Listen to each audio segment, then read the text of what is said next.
Bonsoir. Bezrat Hashem, avec l'aide de Rabbeinu, Rabbi Nachman de Breslev, on va essayer, Bezrat Hashem, d'étudier en fonction de la Parasha Be'al Lotecha, c'est-à-dire le fait que Aaron, il a eu la mission de faire monter les flammes, d'allumer la menorah. Juste pour rappeler, la menorah, elle a 7 canaux, elle avait 7 canaux, elle a 7 canaux, on va parler au présent parce que la menorah elle existe toujours et elle existera à tout jamais.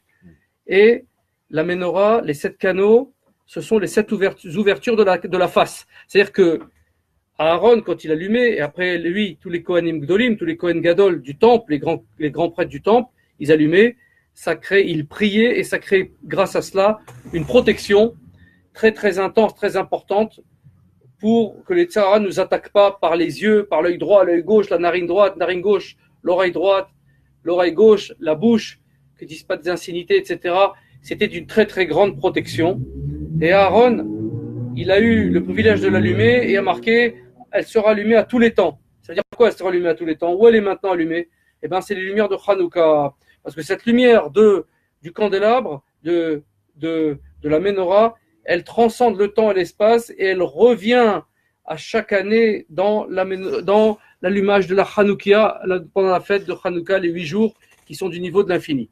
On va commencer la Torah 174 d'Ikouté Moharan, tome 1, Bezrat Hashem, avec l'aide de Rabbeinu qui puisse nous aider à comprendre cette Torah et par cela même, Bezrat Hashem, puissions-nous permettre et prier pour la délivrance et la guérison de tous les malades d'Israël, en particulier Myriam bat Rachel et Léa Rachel bat Besaouda et Kol Cholé Chola Mecha Israël, Anna El Narefan Alahem Velahen, Anna El Narefan Alahem Velahen, Anna El Narefan Alahem Velahen, Bisrout Rabbi Kadosh, Rabbi Nachman Fege, Bisrout Rabbi Manes, Bisrout Rabbi Shon Bachai, Kol Tzadikim Shkol Adorot Sebe Israël, Shakadosh Baruch Ten Menucha Lechol Difteri Israël. Shakadosh Baruch il donne un repos éternel et monte de niveau tous ceux qui nous ont quittés et qui puissent aussi prier pour nous comme on a l'habitude de le dire.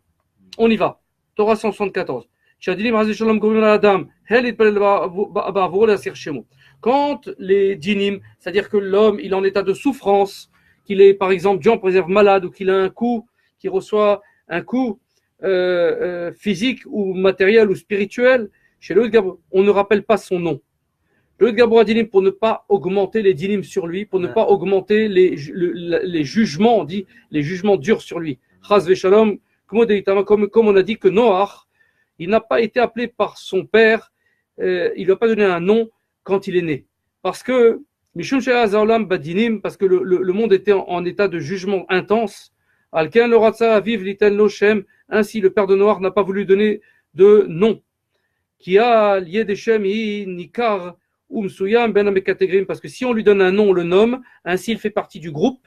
S'il a un nom, il est dans le groupe maintenant, et donc les dinim peuvent s'abattre sur lui. Et Chula dinim et gaber alav, et donc grandir sur lui. Qu'est-ce que c'est cette histoire? Le père de Noach, il n'a pas appelé Noach. Noach, ce n'est pas son nom. Noach veut dire, il a reposé. Qui? Dieu. Il a été la Menucha d'Hachem. Lui, il était un homme tzaddik dans sa génération, et grâce à cela, Hachem, il n'a pas détruit le monde entier, il a laissé Noach vivant, et le monde est reparti de Noach et de sa famille, parce que c'était des tzadikim, des gens qui faisaient du bien, qui respectaient la vie, qui ne tuaient pas les gens, etc., comme à l'époque, où c'était d'une cruauté énorme, où ils avaient des rapports même avec les animaux, et ça provoquait, et ça donnait des fruits. C'est-à-dire que quoi? Il y avait des animaux très étranges, des êtres très étranges qui naissaient.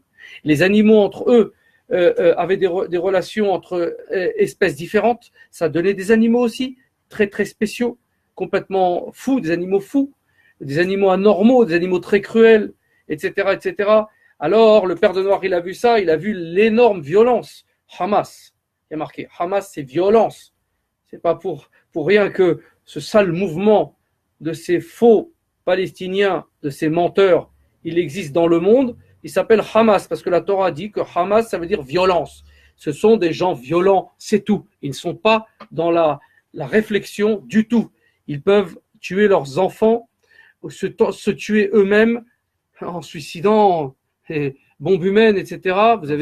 On connaît malheureusement la situation. Bouclier humain en mettant les enfants et les femmes et les personnes âgées devant, etc. Ce sont des lâches. Hamas, c'est des lâches. Et Hamas, ça veut dire Ham, Samer. Ils sont chauds pour le Samer. Samer, c'est le Samer même, c'est le diable, c'est le Satan. Ils sont chauds dans le Satan, c'est-à-dire que quoi? Ils sont pris sous l'emprise des forces du mal. Ainsi, il a vu le père de Noach que la situation était intensément cruelle, violente à cette époque-là. Il n'a pas nommé son fils, il n'a pas appelé. Et jusqu'à maintenant, on n'a pas le nom de Noach. Le vrai nom de Noach. Noach, ça veut dire il a reposé. Il a reposé qui? Hachem. Nach, la Noach. Il a reposé le courroux d'Hachem envers lui. Voilà. Donc il était tzaddik dans sa génération. La seule chose qu'on a reproché à Noach, c'est qu'il n'ait pas été au devant des hommes. Il n'a pas fait miftsaïm. Il n'est pas sorti de sa maison. Il n'a pas été chercher les gens en leur disant faites tchouva, etc. Oui, il a fait sa vie pour lui-même, tout seul. Il était un peu égocentrique. Et d'ailleurs, malheureusement, il l'a payé après, puisqu'il n'a plus de descendance. Quand le monde fut détruit, Noach, il est sorti, on connaît la suite dans l'histoire, et il a planté une vigne qui a donné du vin, des raisins et du vin tout de suite. Elle a poussé instantanément. Tout a repoussé instantanément. À partir de là, il a bu, ça l'a rendu ivre, et il a été émasculé par son fils. À ce moment-là, il a été donc, c'est une malédiction, il n'a pas eu d'autres enfants. Parce que lui, il a laissé faire le monde, il l'a laissé, en quelque sorte, se laisser détruire. Il n'a pas été chercher les gens. Il aurait pu faire quelque chose parce que le courroux d'Hachem, pendant 100 ans, il avait dit, je vais détruire le monde. Bref, pour revenir à notre étude, quand un homme il a des problèmes, on ne rappelle pas son nom de peur de grandir les dynimes sur lui, les extrêmes violences sur lui, et alors on ne le cite qu'en remèze, on ne le cite que par allusion, cet homme. Comment on prie pour lui? On va voir. C'est ce qu'il a fait Moshe quand il a prié pour Myriam. Il n'a pas rappelé son nom quand elle a eu la lèpre par Lachon Hara, parce qu'elle a dit d'ailleurs la vérité sur Moshe, mais il ne fallait pas qu'elle dise parce qu'elle ne connaissait pas les tenants et aboutissants de toute la situation, pourquoi il s'était séparé donc de sa femme. Et donc, parce qu'il était toujours à proximité d'Hachem et Hachem lui parlait toujours, donc il fallait qu'il soit tout le temps en état de sainteté et pas en état de tum'a, c'est-à-dire que un homme à l'époque, il allait avec sa femme, il allait au mikvé, mais il était impur jusqu'au soir. À cause du zéra, à cause de la semence qui était relativement, c'est une matière humaine qui contient de la vie et qui meurt. C'est-à-dire que quoi, cette vie, s'il n'y a pas eu fécondation, tout le reste du zéra, toute la semence restante, elle est potentiellement vivante, elle n'a pas donné. Donc c'est comme si que c'était un homme mort, potentiellement. Et donc, les gens étaient obligés d'aller au mikvé pour se purifier. Qu'est-ce qu'il a dit, Moshe? Pour revenir à notre cours, à l'étude 174, il a dit, Moshe sur Myriam, Elna refanala, il a dit, Akadosh Baruch Hu, Dieu, s'il te plaît, guéris-la. C'est tout ce qu'il a dit. Parce qu'elle avait des dynim, elle était déjà malade, c'était trop tard, elle avait déjà, malheureusement, cette lèpre-là, cette tsarat, qui n'est pas la lèpre, c'est une maladie de peau qui apparaissait à cause du Lachon Hara à l'époque. Il n'a pas voulu rappeler son nom directement, alors il l'a donné en remez, en allusion. Il a dit qui na refa, donc il a dit elle na refa nala, mais na refa, c'est la même gematria que Myriam Yocheved. Il a associé le nom de sa sœur et le nom de sa mère. Ainsi, nous, on le sait par cet acte de Moshe, que quand il y a quelqu'un qui est malade, on rappelle le nom de la personne et le nom de sa mère. On rappelle le nom de sa mère. Ainsi, quand on prie pour quelqu'un, il faut rappeler le nom de la personne et le nom de sa mère. Donc Moshe n'a pas voulu le rappeler directement, de peur de faire grossir sur elle les rigueurs. On va faire le résumé. Lorsque des jugements rigoureux se renforcent contre quelqu'un, Dieu en préserve, on doit prier pour lui sans le nommer explicitement, parce que de peur que les rigueurs ne s'intensifient davantage sur lui. Il y a aussi le Magen Avraham, qui dit ça, le Orach Chaim 119.1 qui dit ça, et Masechet Brachot, le Talmud de Brachot, page 34, qui dit ça. Cette Torah est finie. Maintenant, on va passer, Bezrat Hashem, avec l'aide de Dieu et l'aide du Meshorer, du Rabbi, Rabbi Nachman, à la Torah 105. Ozi vezimatia vaili lishua. Ma force et mes louanges à Dieu, à Yudke, vaili lishua, seront pour moi une délivrance. Torah 105.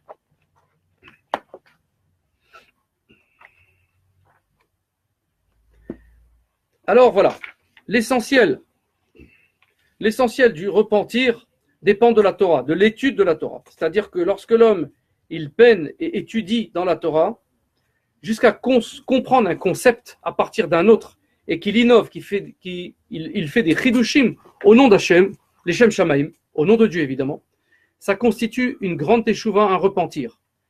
Ainsi, je nous conseille à tous de scruter la Torah et de chercher des choses. Et quand on cherche des choses, le ciel, Akadosh Baruch Hu, vient nous aider et il nous dévoile plein de liens entre les choses et notre idée s'éclaircit et on a des chidushé Torah. On comprend des choses qu'on n'avait pas jusqu'à là entrevues, on n'avait pas pris conscience de cela. Ainsi, quand on étudie la Torah comme cela, nous rattachons et amenons toutes les lettres et leurs combinaisons se rapportant à notre âme. C'est-à-dire qu'en vérité, toute la Torah, on est contenu dedans. Nous sommes remplis de Torah. Notre existence, elle est là pour que nous puissions étudier, apprendre et dévoiler et développer la Torah. Quand on l'étudie, donc, on ramène toutes les lettres et on se rattache à toutes les lettres qui contiennent notre âme ou que notre âme contient. C'est la même chose au niveau d'Hachem. De tous les mondes, et donc de tous les mondes à leur racine initiale. On les réhabilite, on ramène tout à sa source initiale qui est la volonté d'Hachem d'être avec lui, depuis tous les endroits où elles ont été repoussées et éparpillées, à cause de nos fautes. À cause de nos fautes, la Torah nous fuit, et nous devons la ramener, et à partir de là, nous faisons donc une réparation totale. L'homme devient alors une créature nouvelle, il a fait tchouva. C'est-à-dire qu'avant, quand il fautait, malheureusement, la shrina, la présence divine, n'était plus associée à lui.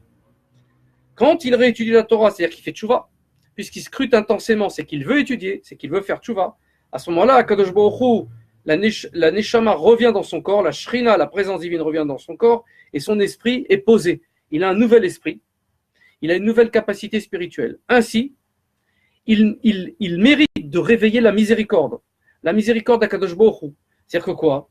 Par exemple, il traversait des phases difficiles à cause de ses fautes. Alors Hachem vient, il efface ses fautes. Parce que toutes les fautes sont effacées. La tchouva, c'est quand on réveille la bina. La bina, c'est là le discernement, la conscience. Quand on a pris conscience, on a fait exactement ce que Hachem il veut que l'on fasse quand on fait tchouva. C'est-à-dire que quoi? Les coups, les dinim, les rigueurs qu'on reçoit n'existent que parce que Dieu veut nous réveiller. Quand nous sommes réveillés, nous avons atteint le point de rattachement à Hachem. À ce moment-là, notre neshama, elle est différente, elle change. Donc si on était monsieur X à un moment donné fauteur, on devient monsieur A, un autre quelqu'un d'autre, qui n'est plus fauteur, qui est un être nouveau, qui a une neshama nouvelle, parce qu'il a la neshama qui contient les chidushé Torah, qui contient l'étude de la Torah qu'il a en lui. Donc sa neshama, elle a changé. Ainsi, nous évoluons de stade. Nous ne sommes pas statiques, nishmatiquement, on n'est pas statique. Au point, la miséricorde d'Hachem se réveille au point que Dieu lui-même, il prie pour nous. C'est-à-dire qu'il utilise ses simples clémences. Ses clémences, il est clément. Il dit, ok, on lui pardonne, on annule, la situation s'arrange et progressivement, on réveille ces grandes et innombrables miséricordes. Progressivement, les clémences s'ouvrent, les portes s'ouvrent encore plus, nous montons encore plus de niveau et alors les grandes miséricordes commencent à arriver sur nous, nous aider. Alors cet homme-là, celui qui fait tchouva, nous tous faisons tchouva, on mérite un grand et complet secours. Amen, puissions-nous recevoir le secours total d'Akadosh Baruch Hu grâce à cette étude de la Torah, la tfila, et aussi de changer la Torah qu'on a appris en tfila. C'est-à-dire maintenant, ce qu'on a dit, il faut la faire en prière, en fait en Torah. On dit comme ça, Akadosh Baruch Hu, s'il te plaît, permets-moi d'étudier pleinement et complètement la Torah jusqu'à comprendre les concepts à partir d'autres concepts et de permettre ainsi des chidushé Torah d'innover au nom du ciel afin que je rattache et que je ramène toutes les lettres et leurs combinaisons se rapportant à mon âme de tous les mondes à leur racine spirituelle. Ainsi, et les ramener. On réhabilitera de tous les endroits où nous avons fauté, nous sommes tombés et nous avons été repoussés et éparpillés, au point de mériter les miséricordes saintes de Dieu qui réveille lui-même la tfila de Dieu et qu'il réveille pour nous les grandes et innombrables miséricordes. Alors, nous mériterons par cela même un grand et complet secours. Amen, Keneratson. Cette Torah est finie. On va passer à la Torah 56, Bezrat Hashem. Isiata d'Ishmaya, la 56, la Torah du Likutei Moharan, qui dit comme ça: Au biom abikurim, behakrivchem, mincha chadasha l'Adonai, shavuatechem, mikra hakodesh yelachem, kol melechet avoda lo ta'asu. Et le jour des prémices, c'est-à-dire le jour de Shavuot, du don de la Torah, nous amènerons une nouvelle offrande à Kadosh Baruch Hu après les 7 semaines qui vont de Pessah à Shavuot. Mikra Kodesh sera un rendez-vous saint. Nous aurons avec Hachem, c'est-à-dire que ce sera un jour de Chag, de fête. Kol melechet avoda lo ta'asu, nous n'avons pas le droit de faire aucun travail.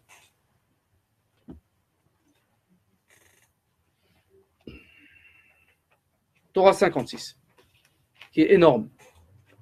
Il dit comme ça: chaque juif possède en lui un degré de souveraineté. Nous avons une liberté, chacun selon son niveau. Chez certains, cette souveraineté s'étend dans notre foyer, c'est-à-dire le gars, il est le patron chez lui. Chez d'autres, plus loin, il y en a à son travail, il y en a un autre sur sa communauté, il y en a un autre sur sa ville, il y en a un autre sur son pays, il y en a un autre sur le monde. Il y a des gens qui gouvernent le monde entier. Oui, que ce soit dans la matière comme dans l'esprit. Ainsi, par exemple, les deux grands de ce monde actuellement, Poutine et je sais pas, c'est qui, Trump, le président américain, c'est Trump. Donald Trump, c'est les gens les plus puissants du monde. Comment ça se fait qu'ils ont eu cette puissance? D'où elle vient? Et il y a d'autres tzadikim, à côté de ça, il y a des tzadikim dévoilés et cachés. Bien sûr, le Rav Kamenetsky, les rabbanim dans le monde entier, qui gouvernent, eux, en vérité, spirituellement, le monde entier. Et c'est en vérité cette gouvernance spirituelle qui permet tout le reste, l'abondance de biens et de bracha et de hashpaha dans le monde, de bénédiction et de descente de toutes les énergies dans le monde. Il y a aussi donc des gens qui gouvernent le monde entier, matériellement comme spirituellement. Ce niveau de souveraineté, qui est chacun selon son niveau, présente en vérité un aspect dévoilé et un aspect caché. Il y a un aspect dévoilé et caché là-dedans. C'est-à-dire que chacun possède une gouvernance qu'on peut constater, consciente, dévoilée, et d'autres inconscientes, imperceptibles. Il y a des gens, par leur présence, ils sont les chefs. Tout le monde est d'accord inconsciemment. C'est du domaine de la psyché, du domaine de l'inconscient. Un homme ne doit pas user de son pouvoir de souveraineté pour son propre plaisir, mais que pour Hachem.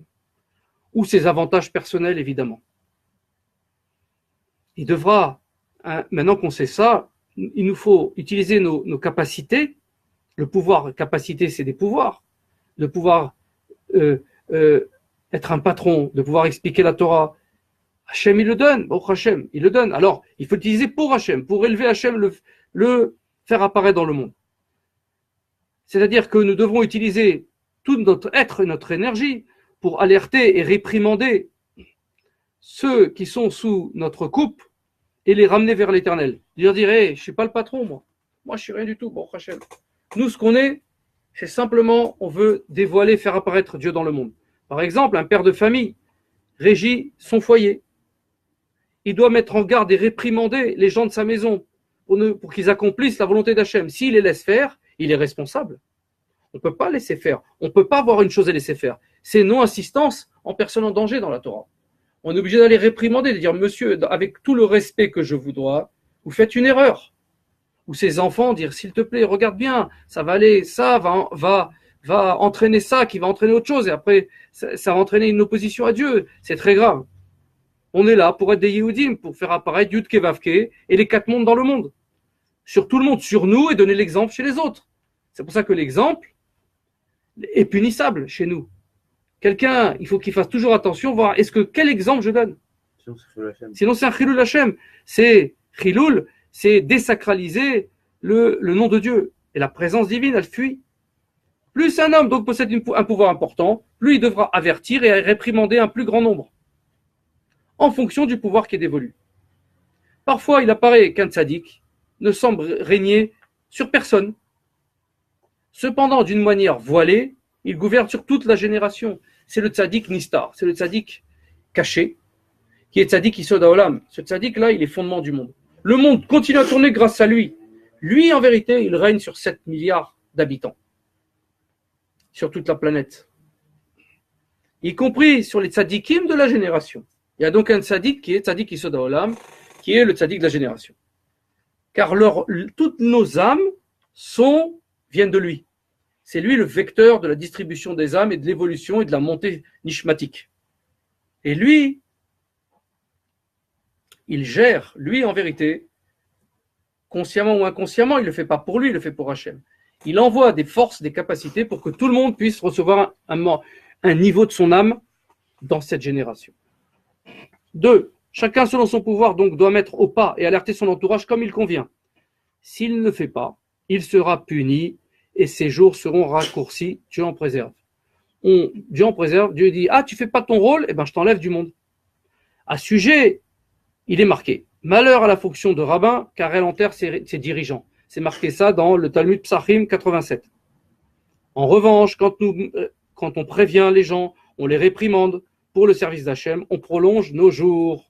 Parce que Dieu nous dit, puisqu'il fait ça, il va continuer. C'est mon digne représentant. 3.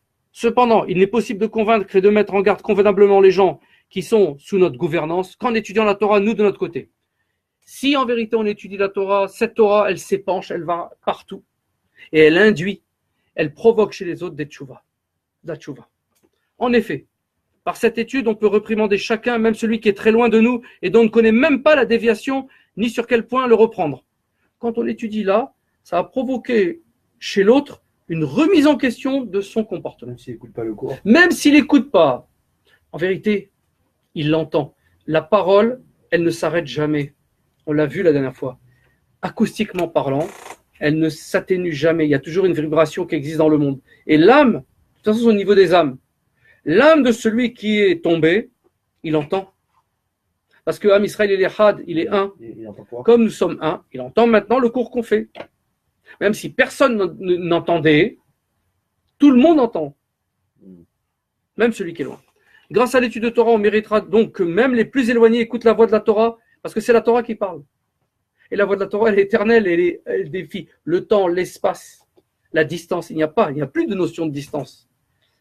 Tout est mechadet, tout est un, qui annonce et s'écrit en permanence. Qu'est-ce qui est marqué dans les proverbes ? Jusqu'à quand, aimerez-vous la sottise ? Et ainsi, ils font tchouva, ils retournent vers Dieu.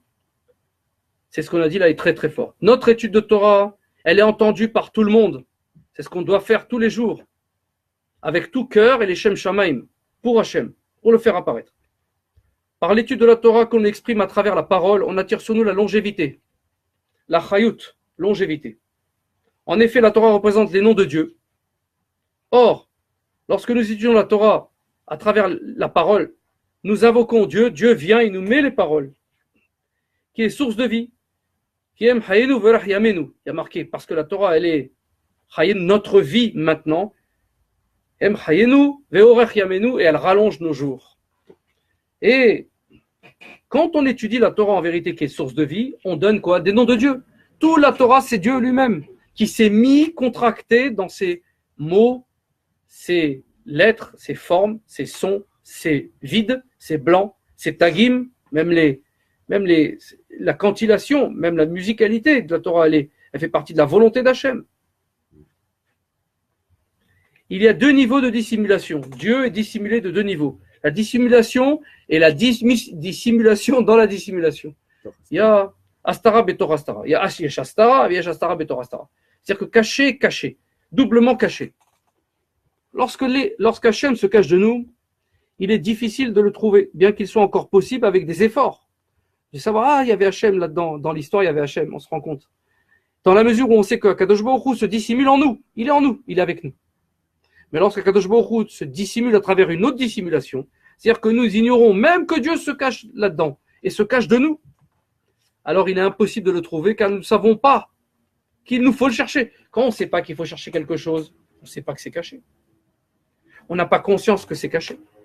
Celui qui a transgressé à cause des fautes, qui a transgressé et récidivé sa faute, place entre lui et Dieu un voile, un massar, au point que Dieu se dissimule de lui. Il est Astara chez Betor Astara.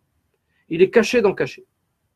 Mais quand on est avec Hachem, on sent qu'il est caché, mais on le sent présent. On sent sa présence. Dès lors, l'individu s'autorise des interdits. Alors, puisque Hachem cachait le caché, eh ben, il dit, je suis plus épié, je suis plus vu, je fais ce que je veux. Je vole, je mange ta rêve, je triche. J'ai pas de problème. Dieu n'existe plus, Chas v'Shalom. Dieu est plus là. Il a raison, mais Dieu est toujours là en vérité. Bien qu'il lui soit difficile de revenir vers Hachem dans ce cas, c'est difficile la tchouva. Parce que Dieu est dissimulé de dissimuler et qu'il ressent l'interdit comme permis. En dépit de ça, l'individu est conscient qu'il s'est égaré. Il sait toujours, il y a quelque chose qui est toujours réveillé dans sa conscience qui dit « tu es dans le mauvais chemin ». Il pourra donc malgré tout chercher Dieu et sortir de cette situation, faire teshuva.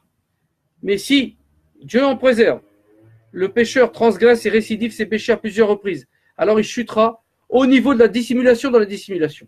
Donc ce qu'on a dit en première partie, c'est que quand l'homme il commence à fauter, mais quand il est habitué à fauter, 3 fois, 4 fois, 5 fois, après il ne se pose même plus les questions. Donc Dieu, il est caché dans le caché. Même la première fois, Dieu il est caché. Quand l'homme il faute même la première fois. Mais une fois qu'il faute de nombreuses fois, alors là, Dieu est dissimulé dans la dissimulation. Et la Torah se cachera à lui. Et l'homme ne comprend même plus cette Torah. Il n'arrive même plus à retrouver ce point, ce sentiment de Kedusha qu'il a dans la Torah, à cause du péché qui fait une barrière, une frontière, une limite, un massar, un voile entre lui et Akadosh Baruch Hu. À ce stade, toutes les choses mauvaises qui lui apparaîtront parfaitement droites, Dieu en préserve, elles arrivent, et lui c'est normal, il continue. Malgré tout, même celui qui tombe dans la dissimulation, qu'on appelle Astara chez Betor Astara, il doit savoir que s'habille là-bas une parcelle de Chayout de Akadosh Baruch Hu, que Hachem il est toujours là, comme il a dit le roi David Améler, même dans le gouffre noir, tu es là, tu es avec moi. Même si nous allons dans les endroits sales, nous faisons des saletés, Hachem il est toujours avec nous. Mais il est très dissimulé, c'est tout. Mais il est toujours avec nous. Car il y a toujours une chiyut, une vie. Parce que si Dieu ne nous donne pas la miséricorde et ne nous permet pas de faire tchouva, il nous aura enlevé notre neshama, il dit celui-là, il fait que du mal dans ce monde, je l'enlève. C'est que Dieu, Akadosh Baruch Hu, il a confiance en nous pour qu'on puisse revenir vers lui. Il dit, mon fils va revenir vers moi. Sans cette parcelle de vie, personne ne pourrait vivre, en vérité. Cette parcelle de bonté d'Akadosh Baruch Hu, de miséricorde, qui fait qu'il nous permet de faire tchouva, toujours. Et ça, grâce à cela, nous nous maintenons. Grâce à cela, nous existons, nous sommes vivants. Même les écorces et les transgressions, même la dissimulation dans la dissimulation, tirent elles-mêmes leur vitalité d'Hachem. Pour celui qui mérite de comprendre ça, toutes les dissimulations s'annuleront. Il pourra entendre alors une voix, la voix de la Torah profonde qui proclame constamment, d'une voix forte à travers tous les voiles. Donc la Torah, quand elle parle, il y a la voix de la Torah. Mais quand on fait tchouva, on la réentend. Notre neshama l'entend et donc notre corps aussi il l'entend. Jusqu'à quand, sot, aimerez-vous la sottise, comme on l'a dit tout à l'heure? Il entend, mais je suis un fou, je suis un sot. Il dit, mais après faire tchouva, il dit, mais comment j'ai pu faire une telle chose? Comment j'ai pu descendre comme ça? On obtient cette connaissance par l'étude de la Torah. Si l'homme il commence à étudier un peu la Torah, les portes s'ouvrent. Car le fait qu'on ne puisse pas entendre la voix retentissante de la Torah vient des dissimulations dans la dissimulation, causées par nos péchés. Mais l'étude de la Torah ouvre la porte, dévoile Hachem. Et alors, la voix de la Torah nous réprimande. Comme on a dit tout à l'heure, jusqu'à quand aimerez-vous la sottise, les sots? Ainsi, on revient vers Hachem, on fait tchouva, et la Shrina revient, et alors elle nous donne des perceptions, et alors on regrette nos fautes, et alors on répare nos fautes. On fait apparaître Hachem dans le monde. C'est ça la réparation. C'est par la force, et par qui qu'on a ça? Par la force des tzadikim supérieurs et authentiques. Et par leur étude de Torah, et par notre étude de Torah, il nous est possible à chaque instant de nous rapprocher d'Hachem, que l'on soit loin ou dans tout endroit où nous nous trouvons. Il enverra quelque chose qui nous réveille. Ainsi, l'étude de la Torah des tzadikim, elle nous permet de rester en vie. Pourquoi? Parce que nous avons une partie de la neshama du tzaddik en nous. Du tzaddik qui est le fondement du monde. Elle est en nous. Quand lui, il étudie, il ramène cette vitalité sur nous à travers des fils invisibles qui nous relient à lui. À travers cette liaison invisible, il nous réveille et on fait tchouva. 6. Il y a des gens qui se sont éloignés d'Hachem. Certains étaient très proches de lui à un moment donné, puis ils l'ont oublié. Il y a ceux qui se souviennent d'Akadosh Baruch Hu, mais dont le courage s'est relâché, ils n'arrivent plus, et qui n'ont pas la force de se renforcer, de faire tchouva contre leur mauvais penchant. Mais grâce à l'étude de la Torah, tous peuvent revenir vers Hachem. Donc dès qu'on trouve quelqu'un, il dit « Ouais, je veux pas, je veux plus, je peux plus », on lui étudie un passage de Torah. Un passage de Torah. Ça va réveiller l'engourdissement nishmatique. C'est quoi l'engourdissement en français? L'engourdissement, c'est le laisser aller. Il est la fainéantise, les tsanout, la dépression. La routine, comme ça. La routine dans la faute, oui, la routine dans la faute. La routine dans la Gdusha, c'est pas une routine. Dans les endroits bas et très éloignés, Akadosh Baruch Hu, il envoie justement précisément un flux de vitalité très élevé du niveau des secrets de Torah. Ainsi, quand l'homme il est très descendu, comment il faut le réveiller? Par un grand médicament. Le tzaddik qui soit dans l'homme, Rabbi Nachman, lui c'est un très très grand docteur. On est très très malade, il faut un très grand docteur. Il nous faut donc une Torah très très forte. Cette Torah qu'on étudie du Likutei Moharan, elle est hyper puissante. C'est une Torah qui réveille l'âme, qui réveille les corps, qui réveille les morts, la mort. Le pire pour un homme, c'est d'être un mort-vivant. C'est pas d'être c'est un homme qui ne sait même pas pourquoi il vit. Il n'a même plus envie de vivre. Il vit, il ne sait pas pourquoi. Il fait un petit plaisir, il a un petit kiff 5 minutes, et après il replonge, il dit c'est tout, c'est ça. Et en vérité, il n'a pas envie de vivre, parce qu'il n'a plus de sens, il n'y a plus de sens à sa vie. C'est la raison pour laquelle celui qui a chuté considérablement doit savoir qu'à cet endroit, il peut encore plus davantage se rapprocher vers Hachem. Pourquoi? Parce que plus on est bas, plus les niveaux de Torah montent. C'est curieux, c'est inversement proportionnel. C'est-à-dire quoi? On est tombé bas, la Torah elle est haute. Si on rentre dans la Torah, Hachem se dévoile grandement. Et quand on monte haut, le Yetzer Hara aussi, il monte, il monte sur nous, il faut faire très attention. Il ne faut pas lâcher la Torah d'un fil à ce moment-là. Kechut Tassara, comme un cheveu, parce que les fautes petites, minimes, peuvent entraîner une ouverture où le Yetzer Hara, où le mauvais côté, le mauvais penchant rentre fortement.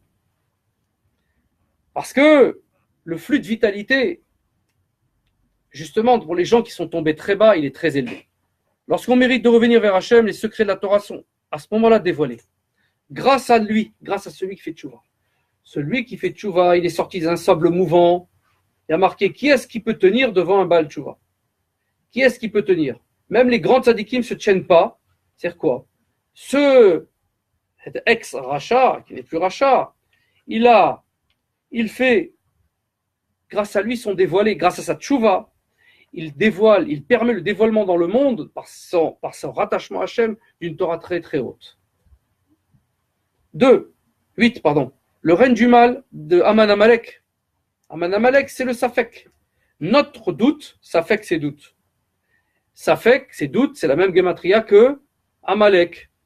Amalek, ça fait Safek. Ça fait Safek, Amalek.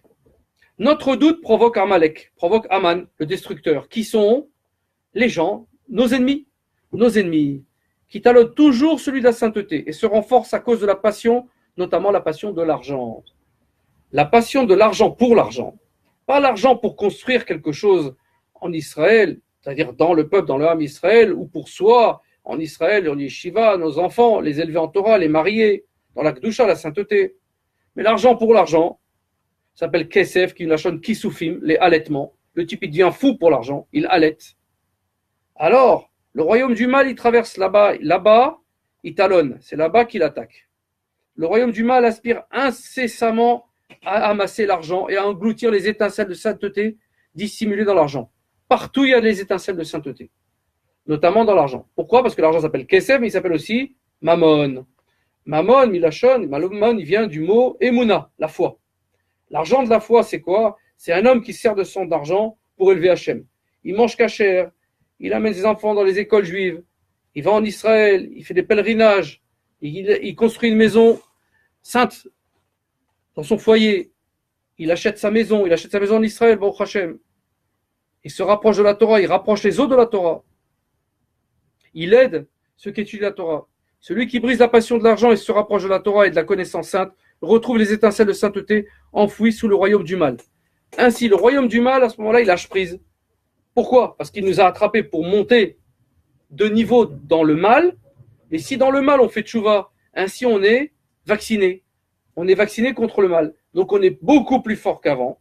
Et donc tout ce qui nous a servi à être plus fort, c'est quoi? C'était malheureusement le mal qu'on a fait, sans savoir, en étant inconscient. Et maintenant qu'on est conscient, on a fait tchouva. Ce mal-là devient un tremplin. C'est un ascenseur pour notre évolution, élévation spirituelle. Il faut, pour briser la passion de l'argent, il faut beaucoup se renforcer en Torah et donner le tzedaka, parce que grâce à ça, on brise cette passion. À cause de la passion de l'argent, la connaissance, la vie et la longévité diminuent. Le type, il court toujours après l'argent, il stresse, il se tue. Il y a des cancers, il provoque des maladies, des comment dirais-je, des effondrements psychiques, burn-out, des effondrements physiologiques. Les hormones ne marchent plus de la même façon. Il est en état de stress, donc il rend fou son corps. Il ne se rend pas compte. Il croit qu'il domine, mais à un moment donné, tac, il y a une cassure. Il y a des maladies, Dieu en préserve, cardiaques, cardiovasculaires, cérébrales, des attaques cérébrales, etc., etc. Et le cancer, Dieu en préserve, les cancers. Et alors, cet homme-là, à cause de la passion de l'argent, il n'entend plus la voix de la Torah. Il veut faire un travail, il va au travail. Il pense plus, pourquoi j'existe? Si je suis venu dans ce monde pour mourir, pourquoi je suis venu? Il y a bien quelque chose à faire entre-temps. Quoi? Il a oublié qu'il faut revenir vers Hachem. Il a oublié qu'il faut faire apparaître Hachem dans le monde. Alors l'homme est contraint de peiner pour gagner sa subsistance. En revanche, celui qui s'efforce de réfléchir à des sujets de Torah, il brise la passion de l'argent. Il dit à Hachem, l'argent, elle est à toi. L'argent, en vérité, elle est à toi. Même mon corps, il est à toi, en vérité. C'est toi qui décides si tu me donnes la vie, tu me l'enlèves. Cet argent, c'est toi qui décides si tu me le donnes ou me l'enlèves. Alors, il trouvera facilement sa subsistance. Hachem, par Ashgacha Pratit, par une aide, il vient lui donner l'argent qu'il faut au bon moment. Et de l'argent de bracha, de bénédiction. Pas un argent qui va nous emporter dans le mal, Dieu en préserve. Il arrivera également à saisir les allusions de la Torah, qui sont les bonnes pensées qui s'élèvent dans son cœur à chaque instant pour qu'il revienne vers Hachem. Au point qu'il méritera véritablement de s'approcher vers Akadosh Baruch Hu. C'est du progressif. C'est pas d'un coup qu'on va être approché à Hachem. Il faut du temps. Il faut de la rigueur. Il faut fixer. Kavata et Tzim la Torah, on dit. Est-ce que tu as fixé un temps pour l'étude de la Torah? On dira après 120 ans. On nous dit ça là-haut. Celui qui fixe ce temps-là, c'est un temps qui devient élastique. Il fera beaucoup de choses dans ce temps-là parce qu'Hachem vient grandement l'aider. 10. Le souffle de l'affliction. La personne qui fait « Oh, où je suis ?» qui provient de la course effrénée vers l'argent et le venin du serpent. Alors, le « Oh » là, c'est une tchouva. Où je suis? Aïe, mais comme Kevodolaritzo. Où te trouves-tu, Hachem? Le « Oh », le type, il en a marre de cette situation. Il en a marre de courir vers l'argent.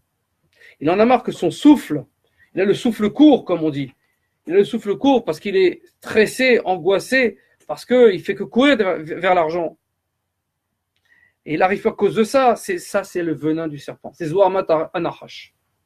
À cause de ce souffle, tous ses membres s'alourdissent, le pouls de l'homme s'affaiblit. Il est en état de stress permanent. Il dit, bien sûr, parce que le physiologique, le mental, la pensée, elle a une répercussion sur le physique. Parce qu'il va justement provoquer des dérèglements. Le pouls s'affaiblit. Plus le battement du pouls s'affaiblit, plus les membres deviennent lourds et entraînent à nouveau un affaiblissement du pouls, et ainsi de suite. La lourdeur, entre guillemets, des membres du corps entraîne la diminution de la vigueur, donc du pouls. Dieu en préserve, au point que son âme risque de le quitter à cause de la peine qu'il s'impose pour cette passion immodérée de l'argent qui constitue l'essentiel de nos soucis et de notre souffle, de notre course et de la tristesse. plupart des gens, la tristesse, elle arrive à cause de l'argent, à cause des problèmes d'argent. Au contraire, comme on l'a dit au début, par le souffle de sainteté, le soupir de sainteté, l'homme il fait Oi, Akadosh Baruch Hu, aïe, mais comme que Vodolaritzo, où te trouves-tu? Et dit Rabbi Nachman, c'est cette phrase-là qu'il faut dire, c'est une phrase qui nous ramène grandement vers Hachem. Elle permet une connexion de notre neshama. On ramène et on ranime le souffle du pouls et on retrouve notre vitalité. Alors on est sauvé de la tristesse, du souffle de la tristesse, qui émane des tourments de notre gagne-pain, de l'argent. On mérite à accéder à une grande connaissance et à recevoir des paroles de Dieu. 12. L'accroissement de la connaissance est proportionnel à la facilité de gagner sa vie. On l'a vu que Moshe était immensément riche. Ravashi de la Mishnah était immensément riche. Rabbi Yehuda Anassi de la Gemara était, c'est l'inverse. Rabbi Yehuda Anassi, il était immensément riche. Et Ravashi qui a composé la Gemara, qui l'a mis en ordre, il était aussi immensément riche. Parce que Hachem vient et donne la matière, donc l'argent, pour nous permettre de nous libérer et nous permettre d'étudier la Torah sans se fatiguer. Pourquoi? Pour justement dévoiler les niveaux de Torah. Ainsi, les niveaux de Torah sont dévoilés grandement pour celui qui est plus riche. Ça paraît incroyable, mais c'est ce que dit Rabbi Nachman, et c'est ce qu'on constate. Parce que l'homme, il a une assise mentale, il est une paix, un équilibre mental, puisqu'il sait qu'il a de l'argent, il est tranquille de ce point de vue, donc son esprit, il est libre. Le problème, c'est notre esprit libre. Et le Yetzirah, il attaque pour embuer notre esprit de bêtises, de shtuyot, de shtut, roar shtut atuma. Il fait rentrer des vents d'impureté qui sont, malheureusement, les images, la télé, Internet, les sales trucs qu'il y a, la vie de tous les jours, les gros mots. Il essaye de nous faire tomber par ça.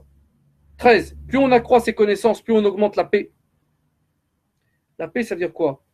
Pour comprendre les choses, si quelqu'un vient s'énerver et qu'on comprend qui il est, on a vu son problème psychologique, on ne peut pas s'énerver. Qu'est-ce qu'on dit? Le pauvre, il est malade. Donc on ne s'énerve plus. Plus rien ne nous touche.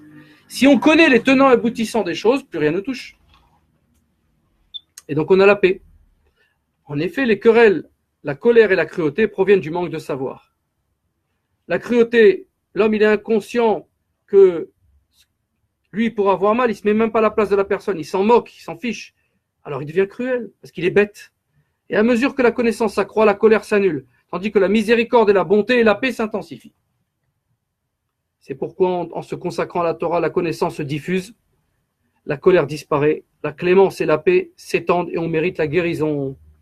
Et on rééquilibre notre corps, notre esprit, et donc notre corps, notre physiologique, nos hormones, nos membres. On se sent bien, donc ça provoque du bien au corps. 14. L'immersion dans un mikvé sauve de toutes les souffrances et purifie de toutes les impuretés et de toutes les fautes, car il répand abondamment la connaissance des mondes supérieurs et la bonté supérieure. Le mikvé, c'est comme une renaissance. On meurt un instant, parce qu'on rentre dans le mikvé, on arrête sa respiration. Le fait d'arrêter sa respiration nous permet de récupérer une neshama yetera, une neshama plus haute. Et ainsi, ça s'appelle tchouva. On revient vers Hachem. Pourquoi? Parce qu'on a fait le mikvé pour Hachem. On a fait le mikvé pour faire tchouva. Notre volonté, c'est de faire tchouva. Notre simple volonté de faire tchouva permet de mettre en nous une âme nouvelle. Et ainsi, de monter de niveau et d'attirer sur nous la connaissance et donc les bontés supérieures. Ainsi, on obtient facilement son gagne-pain, la guérison et la longévité, et on mérite d'éveiller les gens vers Hachem. Les querelles et la colère s'annulent, et on mérite la paix, la compassion, et on acquiert une grande connaissance. 15. Le mikvé de Shavuot. Il est connu qu'à Shavuot, il faut aller au mikvé le matin après l'étude et avant la tfila, est une bonté suprême, une très grande bonté. C'est un très grand mikvé, une très grande miséricorde et une connaissance prodigieuse. Parce que Shavuot caractérise l'intelligence extrêmement fine et élevée qui représente les bontés et les miséricordes incommensurables. On ne sait pas comme c'est grand Hachem et combien il est proche de nous et combien il peut tout faire. On n'est pas conscient. Heureux celui qui mérite de recevoir la sainteté de Shavuot et particulièrement en s'immergeant ce jour-là au mikvé de ce jour de Shavuot. La paix dépend de la connaissance. La querelle représente quant à elle l'inverse de la connaissance. Cependant, il existe aussi des querelles déclenchées au nom du ciel, qui sont quoi? Qui sont en vérité une connaissance supérieure à celle encore plus grande que celle que la paix incarne. C'est-à-dire quoi? C'est la Avodat Hashem, les Shem Shamaim, c'est le Pilpul, les Shem Shamaim, c'est l'expression de notre point de vue au nom du ciel, la Halacha, donc la Gemara. C'est une très très grande paix, incroyable. Celui qui la pratique, il comprend. En effet, cette querelle pour Hachem représente un amour et une paix incommensurables. On est en train pas de se battre. On expose le point de vue. Toi, tu as le tien, moi le mien. À ce moment-là, Kadosh Baruch Hu, il vient nous aider grandement. Et ça, sans même qu'on s'en rende compte. Torah, Bezrat Hachem, Torah 21, du Likutei Moharan.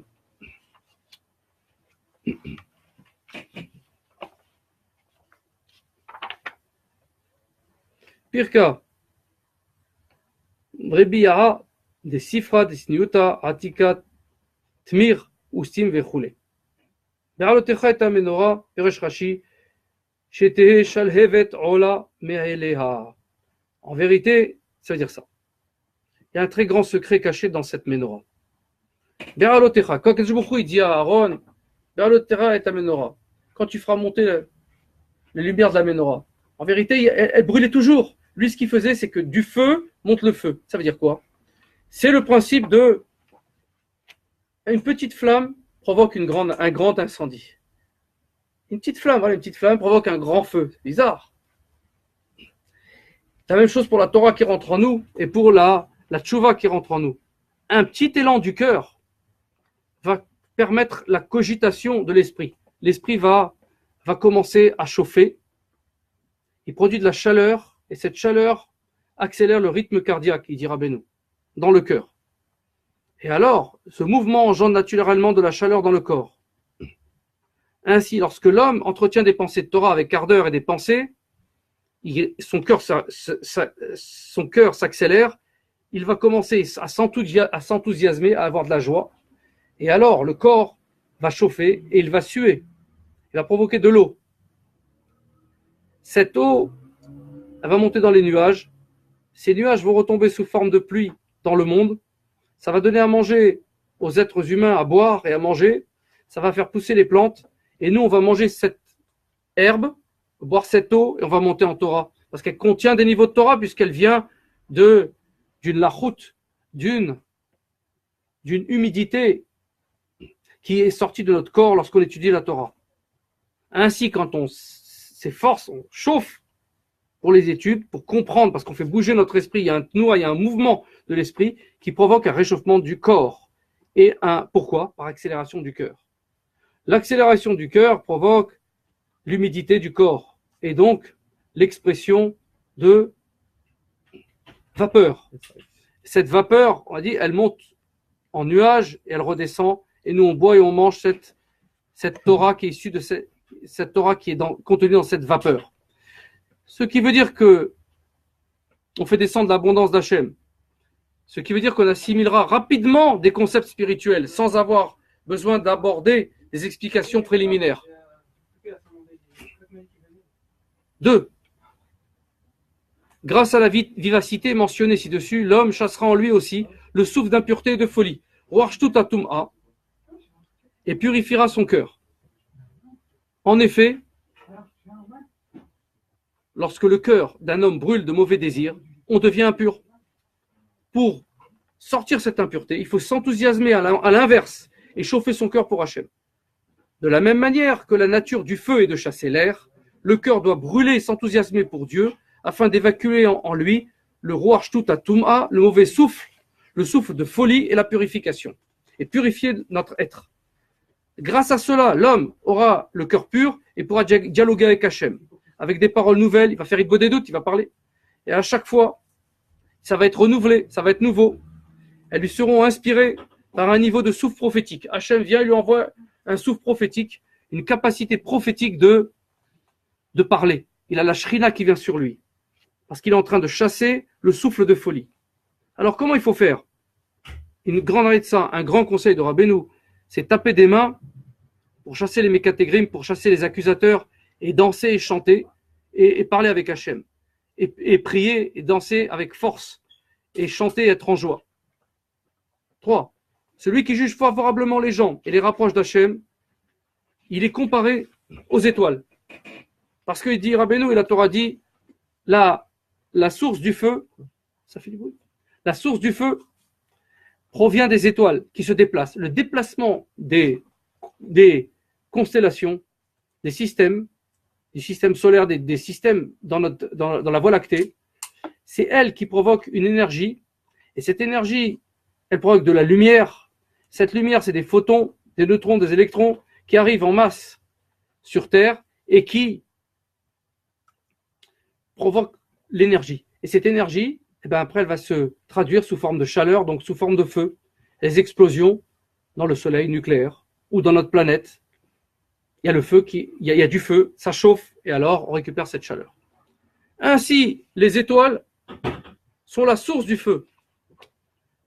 De la même façon, les personnes semblables aux étoiles, les tzadikim, ils mériteront la chaleur dans leur cœur parce qu'ils sont animés d'enthousiasme et ils vont provoquer cet enthousiasme comme on a dit, une petite étincelle qui va réveiller un grand feu chez l'autre.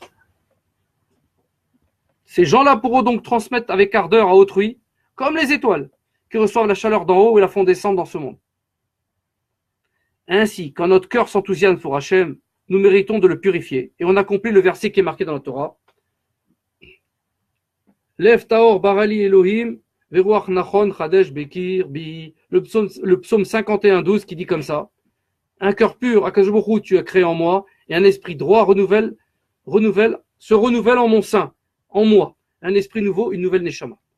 Il faut savoir qu'au moment où on dialogue avec notre Créateur, les paroles qu'on prononce contiennent un niveau de prophétie. Parce que Hachem envoie les paroles en vérité. C'est alors où on existe, nous? Où est-on existant?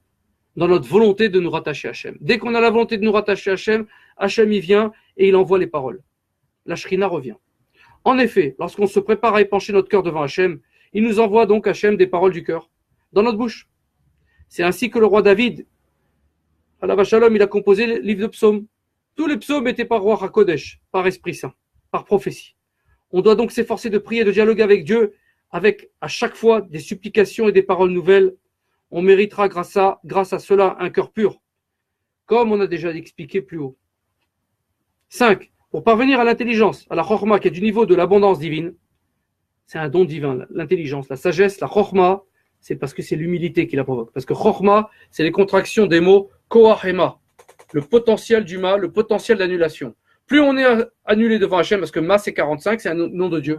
C'est Yud Kei Vav Kei écrit en entier. Plus on s'annule devant Dieu, plus on a chorma, le koahma, le potentiel de l'énergification divine. Pour parvenir à cette intelligence, c'est du niveau du souffle divin. Il faut qu'on purifie notre bouche, notre nez, nos narines, nos yeux et nos oreilles. C'est ça la menorah. Pour cela, on doit nous abstenir de débiter des paroles mensongères, mauvaises, interdites. Toujours dire la vérité. Deuxièmement, d'acquérir la crainte du ciel qui est la sainteté du nez. Parce qu'un homme, quand il est énervé, ses narines, elles s'ouvrent. Même l'animal, par exemple, on voit dans les films ou dans des dessins animés, le taureau, il s'énerve, on voit du feu sortir de ses narines.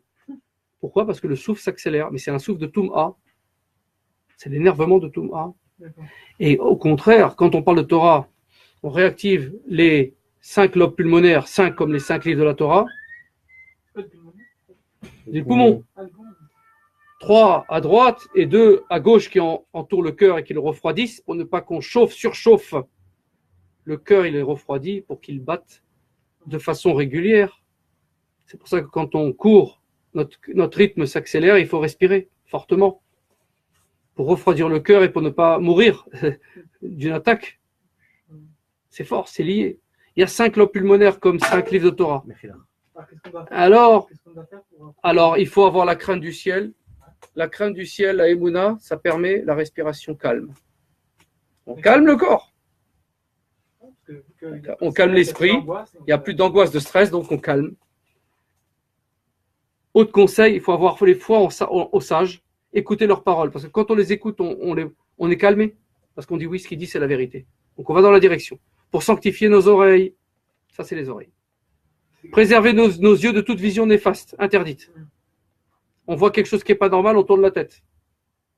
En sanctifiant donc ces 7 orifices, qui est la menorah, les 2 yeux, les 2 oreilles, les 2 narines, la bouche, on mérite d'atteindre l'intelligence, la chorma, mentionné plus haut, qui est l'abondance divine. C'est ça l'abondance divine, la hashpa'a, c'est le fait que Kadosh Baruch Hu, il nous mette la chorma, la sagesse.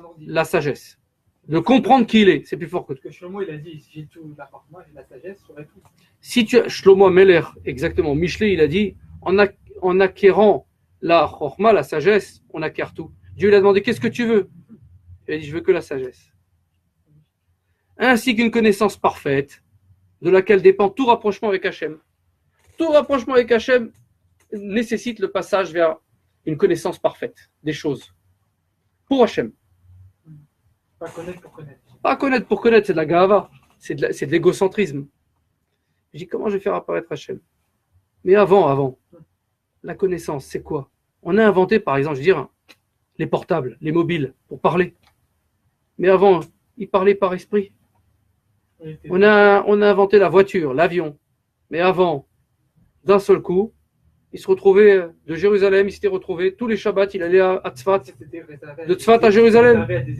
Les élites, ce sont ceux qui ont fait les efforts. C'est réservé à personne, c'est à tout le monde. On peut le faire. Bien sûr qu'on peut le faire. La Hashgacha Pratit, Akadosh Baruch Hu, il envoie des miracles.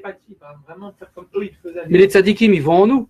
Il y a des histoires, des millions d'histoires, par exemple du rabbi qui répond à côté des choses. Quelqu'un lui pose, il parle d'autre chose.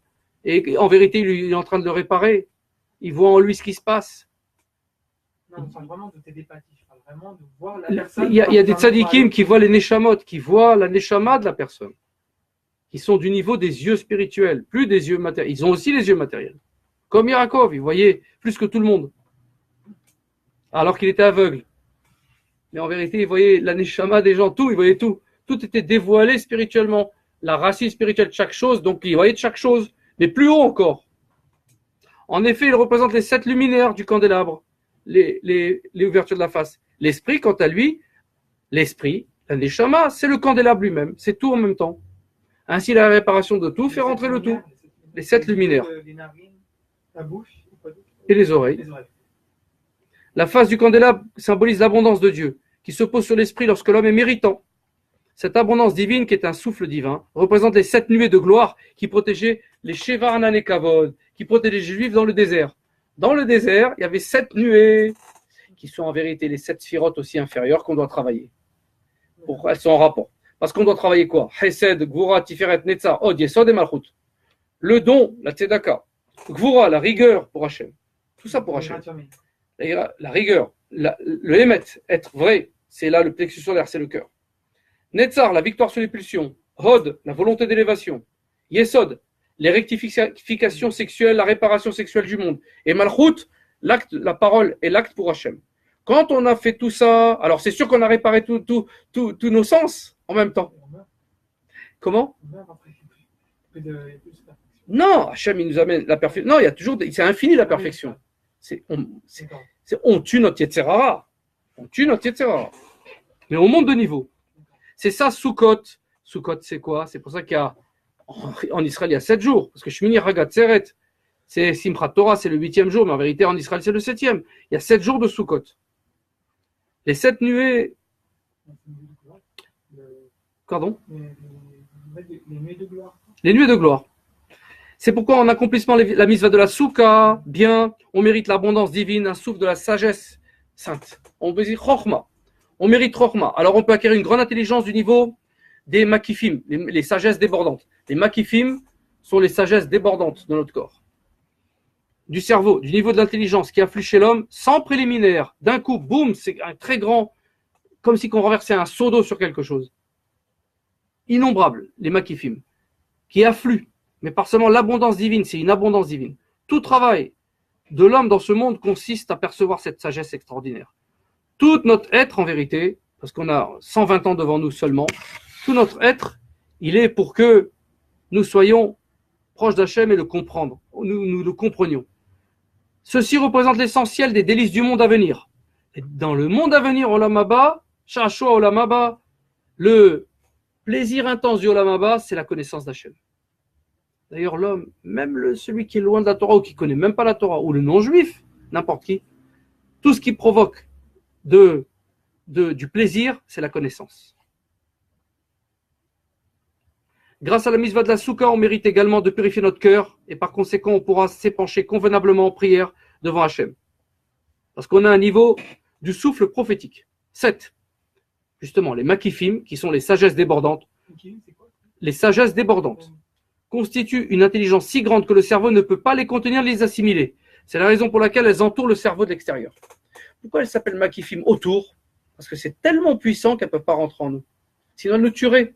Ça serait ce qu'on appelle un ribouille or, un trop plein de lumière, et l'homme, il éclate.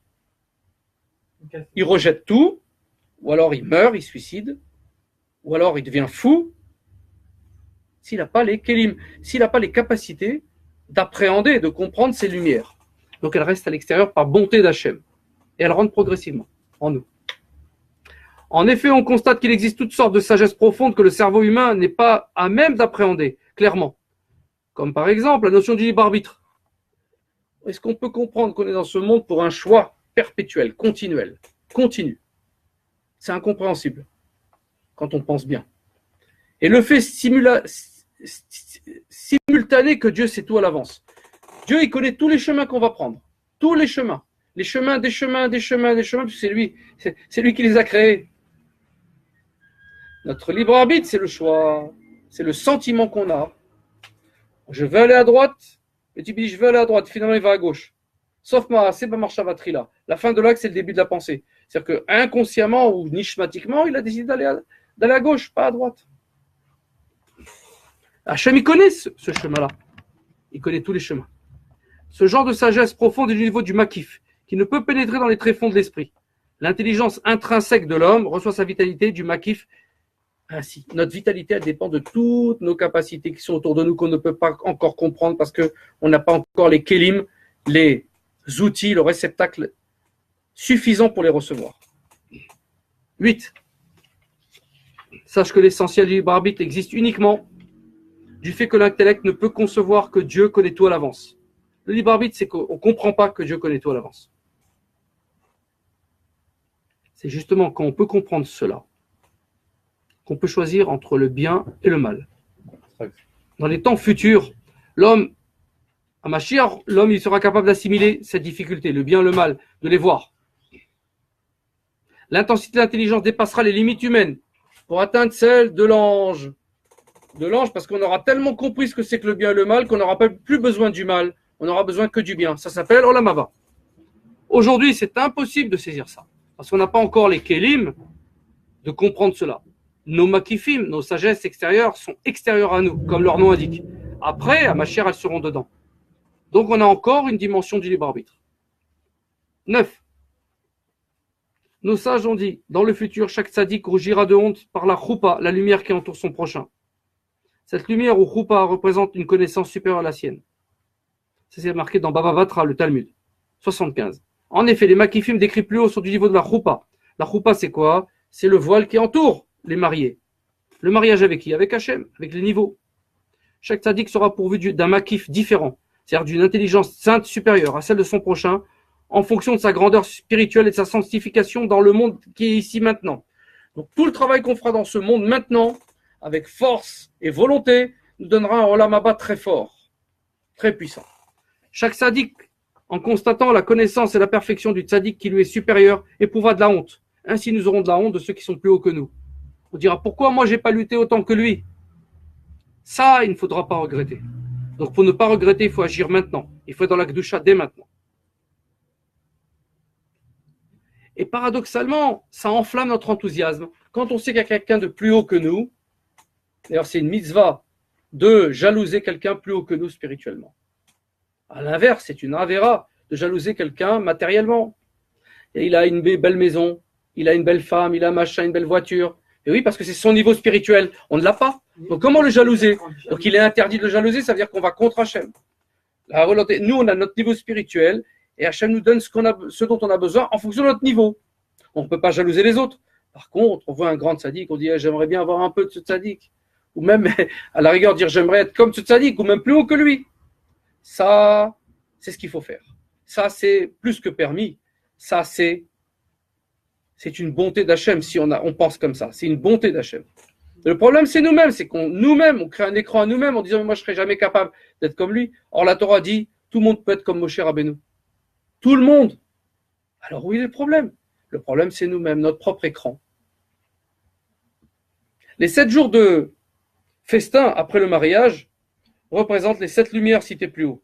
C'est pour ça qu'on fait Sheva Brachot, pour recevoir les 7 niveaux, les 7 makifim. L'homme accède à l'intelligence et à la connaissance suprême. Les 7 jours du mariage provoquent pour toute la vie une connaissance suprême. Incroyable. Pourquoi? Parce que l'homme il est nouveau, parce qu'il est marié. Il est réparé. Comme une naissance. Les 7 jours de deuil, Dieu en préserve, correspondent également à des 7 lumières, parce que l'âme du défunt doit s'élever à la lumière du visage, c'est-à-dire qu'elle doit atteindre l'intelligence suprême qui est le but de l'atteindre pour chaque homme. L'homme qui part de ce monde, il voit la vérité. Pendant les 7 jours, il se sépare progressivement du monde de la matière. 10. C'est la raison pour laquelle la femme veuve qui n'a pas eu d'enfant crachera au visage de son beau-frère qui refuse de l'épouser. Dans le hiboum, elle fait khalitsa, et il ne veut pas se marier, elle fait déchaussement, elle lui crache. Car cet homme qui n'a pas voulu perpétuer la progéniture de son frère, faire descendre les Shabbat pour son frère, a privé l'âme de celui-ci de la connaissance de Dieu, qui est la lumière du visage par ses enfants. Les enfants nous provoquent des élévations. Ainsi, nos élèves, c'est pour ça qu'il faut aller faire des élèves, il faut aller parler Torah aux gens, ce sont eux nos enfants spirituels, même si nous ne les avons pas enfantés physiquement. Sa punition sera donc que sa belle-sœur lui inflige une honte, elle lui crache au visage. C'est pour ça qu'on dit je te crache au visage. Ça vient de la Torah. Cela renferme également d'autres secrets profonds qu'on ne pourra pas décrire ici, dit Rabbeinu. Celui qui enfonce l'honneur du tzaddik authentique est privé de la lumière de l'intelligence et de la connaissance. Offenser le tzaddik, ça nous fait un écran entre nous et Hachem. Il ne peut ni comprendre ni découvrir de nouveaux enseignements de la Torah. Il est aussi considéré comme mort. Parce qu'il va contre le tzaddik, il va contre Dieu en vérité. Du fait qu'un homme soit humble et patient, et ne s'offense pas lors d'une vexation, son nez, sa respiration reste sanctifié. Il n'est pas énervé, il reste calme. L'homme qui par loyauté ne dévoile pas les secrets qui lui ont été confiés, sanctifie ses oreilles. De la même façon, quand on nous donne un secret et qu'on ne le dévoile pas, on sanctifie nos oreilles. Grâce à tout cela, il attire l'abondance divine sur lui, mentionné plus haut. 13.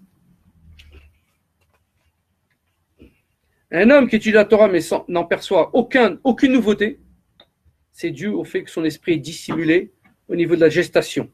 Il est en gestation. Il lui est alors nécessaire de crier. Comme une femme qui accouche, qui exalte 70 cris pour faire sortir l'enfant du monde. 70 cris, c'est les 70 niveaux, c'est les 70 facettes de la Torah. Une femme en accouchant, elle fait au moins 70 respirations, hein, au moins. Parce qu'en accouchant, elle souffle. C'est pourquoi on souffle. C'est des niveaux de Torah. L'air, il contient des niveaux de sainteté. Et l'enfant arrive, il récupère ces niveaux de sainteté. L'homme devra alors crier dans sa prière ou dans son étude de Torah. Il dit « Oi, Akashbohu, pourquoi je suis loin de toi ?» Alors son esprit réapparaîtra, il pourra comprendre son étude et atteindre des perceptions divines. Celui dont l'enseignement est dépourvu de nouvelles compréhensions de Torah ne doit pas l'enseigner au public. Si on ne connaît pas parfaitement la Torah, il vaut mieux se taire.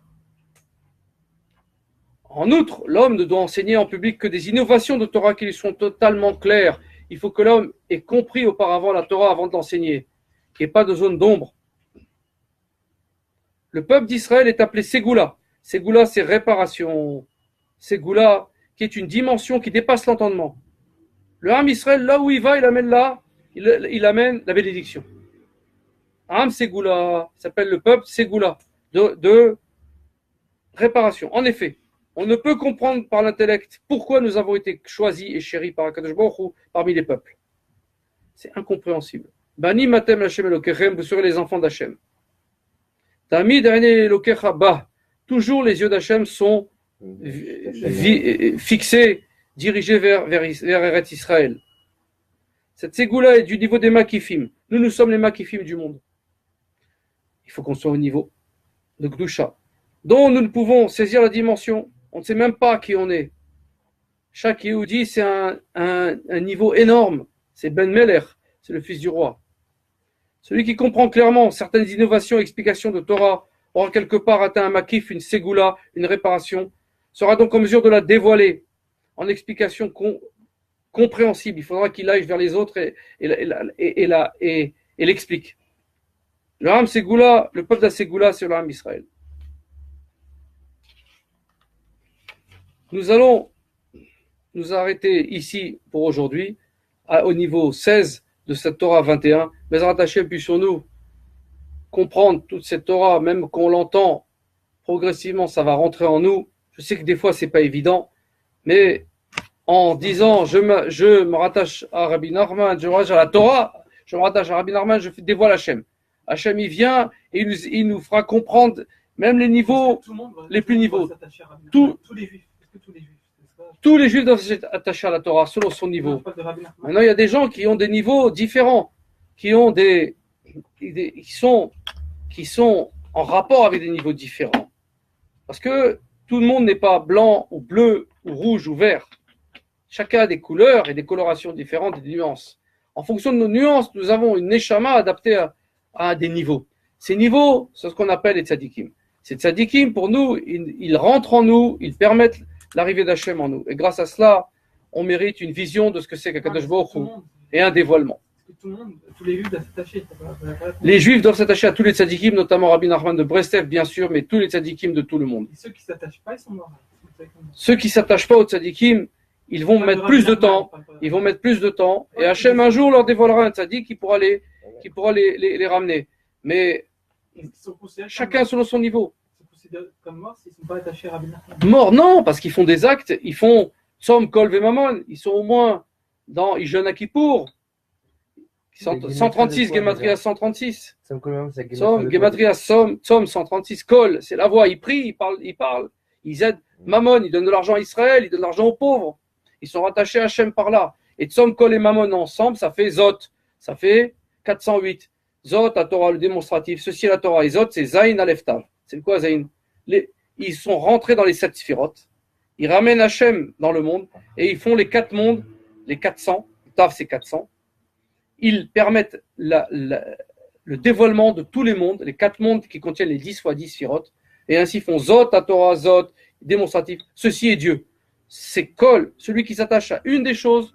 Alors c'est mieux de faire les 3 choses, bien sûr, il se rattache à la Torah et à Kadosh Baruch Hu. Puissions-nous être rattachés constamment à Kadosh Baruch Hu dans tout ce qu'on fait, à chaque instant, et de nous aider en aidant les autres, en parlant de Torah, en donnant tzedaka, en priant, en jeûnant, etc. et en faisant que du bien pour le bien du monde. Bon, Amen. Amen.